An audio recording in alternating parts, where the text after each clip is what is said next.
honestly, even I find it hard to like explain this because it's a very detailed, layered concept. There's too many terms, which is why even I have to boil down many of my conversations to the consumer side of things, which is basically that, hey, which cryptocurrency should I buy in order to become richer? Well, I think, right now that is the interface that most people have to crypto, is just buying crypto assets and just speculating, right?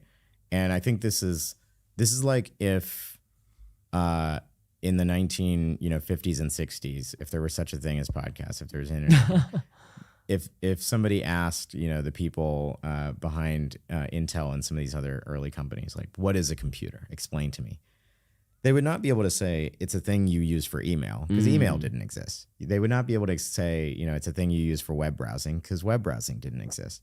They couldn't even say it's a thing that you use for, painting digital pictures, because people didn't understand what is digital, what is a picture, or how could you have a picture that's not physical.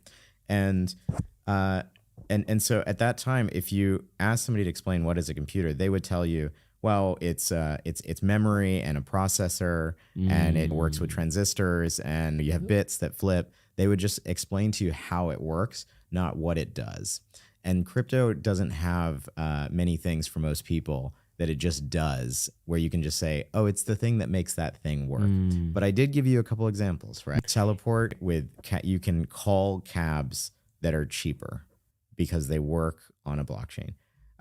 Sling, you can send money anywhere in the world across borders for virtually free. And I can send dollars and you can receive rupees. You can send rupees and he can receive rubles. And the exchange happens instantly. And it's almost free. Why is that? Because there's no middlemen. When your listeners start to see products that just work better and are cheaper and faster and bring value to their lives, they're not going to ask, what is crypto? They're just going to say, what is crypto giving me?